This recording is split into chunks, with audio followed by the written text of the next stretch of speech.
کائنات میں 3 زمانے ہیں، زمانے حقیقی، ٹائم لیسنس یا ریئل ٹائم. نمبر 2 زمانے غیر متواتر نان سیریل ٹائم. نمبر 3 زمانے متواتر سیریل ٹائم. زمانے حقیقی ورائے لا شعور، علم حضوری، غیب الغیب، لا تناہیت، نور مطلق. زمانے غیر متواتر روحانی دنیا، عالم غیب، عالم تمثال، نور مرکب. زمانے متواتر شعوری دنیا، نسمہ مرکب، عالم تخلیق، عالم ناسوت، عنصری مخلوق، عالم فطرت، عالم شہادت اور منقسم حواس.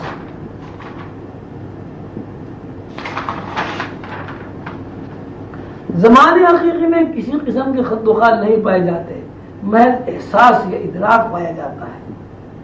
زمانہ غیر متواتر وہ زمانہ ہے جس میں نو صرف نو ہے اور نو اپنی نو جیسی ہستی کے علم سے آگاہ ہے. علم کے دہرانے سے افراد تخلیق پاتے ہیں. نو ہستی کا علم جہاں سے ملتا ہے وہ زمانے حقیقی ہے. زمانے متواتر تمام دنیایں جو زمین پر آباد ہیں یا ٹائم کی گرفت میں ہیں وہ دنیایں جن کے تعلق افراد نو سے ہے. لطیفہ اخفا کا علم زمانے حقیقی ہے جس کو نہر تصویر سیراب کرتی ہے. نہر کا سورس حجاب محمود ہے. لطیفہ سری کا علم زمانہ غیر متواتر، نہر تجرید، نہر کا سورس حجاب کبریا ہے. لطیفہ قلبی کا علم زمانہ متواتر، نہر تظہیر، نہر کا سورس عرش ہے. لطیفہ نفسی کا علم زمانے متواتر کے مشاہدے کا ذریعہ ہے. روح الہی کا علم نہر تشہیر، سورس حجاب عظمت ہے.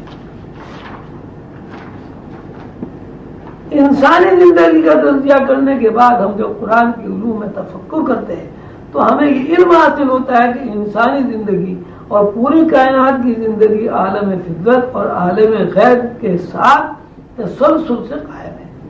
عالم فطرت کو زمانے متواتر کہا گیا ہے اور عالم غیب کو روحانی دنیا یہ زمانے غیر متواتر کہا گیا ہے. زمانے متواتر اور زمانے غیر متواتر کو شعور اور لاشعور کے نام سے پچھلے اسباق میں وضاحت سے بیان کیا گیا ہے. زمانے حقیقی یعنی غیب الغیب میں جو لمحات ہیں وہ غیر متغیر ہیں اور یہی غیر متغیر لمحات ازل سے ابد کو محیط ہے. غیر متغیر لمحات کو علم کی ہستی بھی قرار دیا گیا ہے. علم کی ہستی سے مراد یہ ہے کہ علم کوئی ایسی شے نہیں ہے جس کی حیثیت صرف لفظ ہے، بلکہ علم بحیثیت علم کے ایک ہستی ہے اور یہ ہستی بھی اپنا وجود رکھتی ہے. لیکن یہ وجود زمانے متواتر سے ماورا ہے. علم کی ہستی کا قیام زمانے غیر متواتر میں واقع ہے. علم کی ہستی دوسری ہستیوں کی طرح ادراک میں رکھتی ہے. ہم جب زمانے متواتر یا زمانے غیر متواتر یا غیر متغیر یا متغیر لمحات کا تذکرہ کرتے ہیں تو مطلب یہ ہوتا ہے کہ علم کی ہستی نے ہمیں متغیر اور غیر متغیر لمحات کا علم عطا کیا ہے. لمحہ حقیقی میں بتایا گیا ہے کہ لمحہ غیر متغیر ہے. اسے غیر متغیر لمحے کے اوصاف معلوم کرنے میں علم کی ہستی کوشاں رہتی ہے. علم کی ہستی کی یہ کوشش دراصل لمحے کی تناہیت کی طرف سفر کرنا ہے. پچھلے اسباق میں ہم نے نسمہ اور نور کا بھی تذکرہ کیا تھا. لا تناہیت سے جو لمحہ تناہیت کی طرف سفر کرتا ہے وہ نور مرکب کا لمحہ ہے. یہ لمحہ کس طرح سفر کرتا ہے اور دوران سفر کیا کیا واقعات و کیفیات واقع ہوتی ہیں، یا لمحے کے سفر کرنے میں ٹائم اسپیس کا کیا عمل دخل ہے، انسانی شعور کسی طرح بھی اسے معلوم نہیں کر سکتا. اس لیے شعور کا آغاز ہی تناہیت سے ہوتا ہے. انسانی شعور کا آغاز تناہیت سے ہونے کا مطلب یہ ہے کہ ہر لمحہ جب سفر کرتا ہے تو اس کے ساتھ ہی دوسرا لمحہ شروع ہو جاتا ہے. ایک لمحے سے دوسرے لمحے کی طرف سفر کرنا ہماری دنیا کا وقت ہے. اسی وقت کو مرشد کریم قلندر بابا اولیاء رحمۃ اللہ علیہ نے زمانے متواتر کا نام دیا ہے. یہ وقت یعنی دنیا کا وقت، یہ زمانے متواتر کا لمحہ نسلواں مفرد سے شروع ہوتا ہے اور نسمہ مرکب پر ختم ہو جاتا ہے۔ جب انسانی شعور وہم خیال اور تصوف کی طرف متوجہ ہوتا ہے تو اس کا رخ نسمہ مفرد کی طرف ہوتا ہے، اور جب وہم خیال تصور سے نکل کر محسوسات کی حدود میں داخل ہوتا ہے تو شعور نسمہ مرکب سے متعارف ہوتا ہے۔ اب ہم اس طرح کہیں گے کہ شعور کے تغیر سے واقف ہونے کا عمل ہی شعور کی ہستی ہے، یعنی شعور کی ہستی اس لمحے کے اندر بند ہوتی ہے جس لمحے کے اندر ہر آن تغیر ہے۔ قرآن پاک کی زبان میں اس تغیر کا نام زمان متواتر ہے، یا نسمے کے لمحے کا نام آفاق ہے، اور لمحہ غیر متواتر کا نام یا اس لمحے کا نام جو ہماری دنیا کے وقت سے باہر ہے، یہ زمانے غیر متواتر ہے۔ قرآن پاک کی زبان میں انفس ہے۔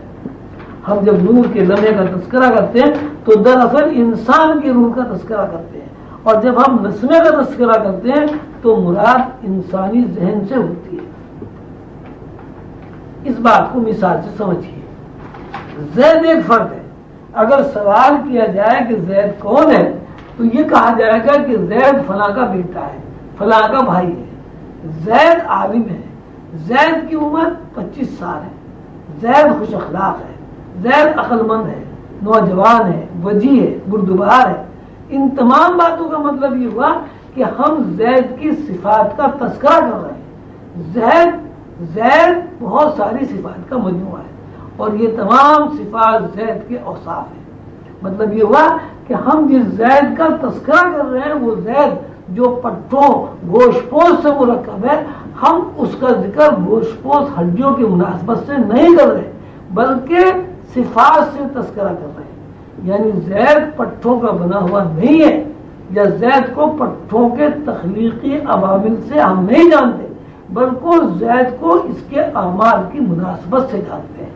زید کی یہ صفات ہمارے سامنے نہیں، جبکہ زید کا جسمانی نظام ہمارے سامنے ہے۔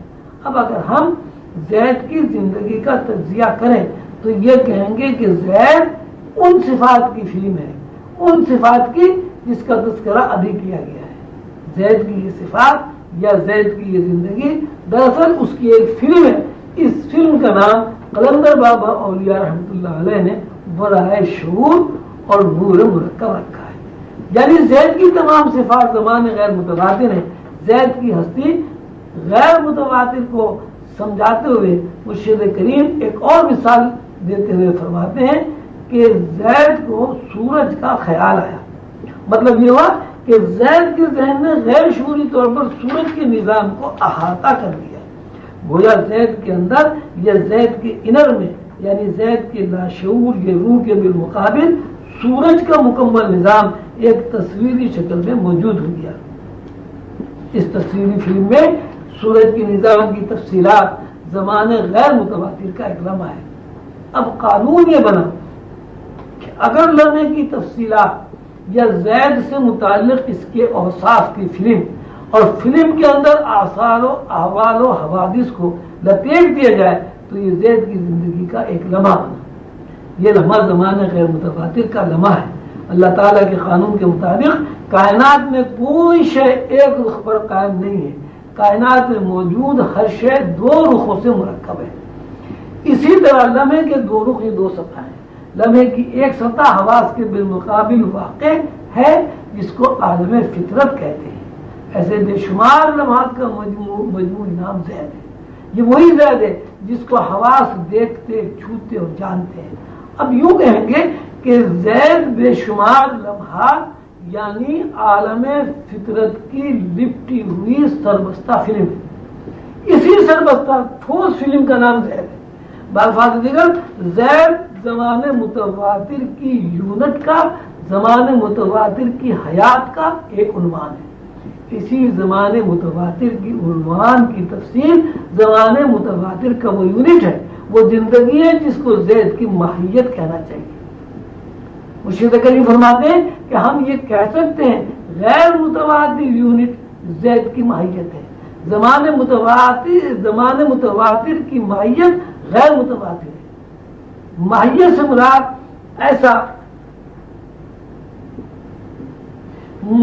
مراد ایسی روشنی ہے جو یونٹ کے اجزاء کی تصویری فلم ہے۔ اس تصویری فلم میں کسی یونٹ کا ہر ایک فہم، ہر ایک خیال، ہر ایک احساس ریکارڈ ہے۔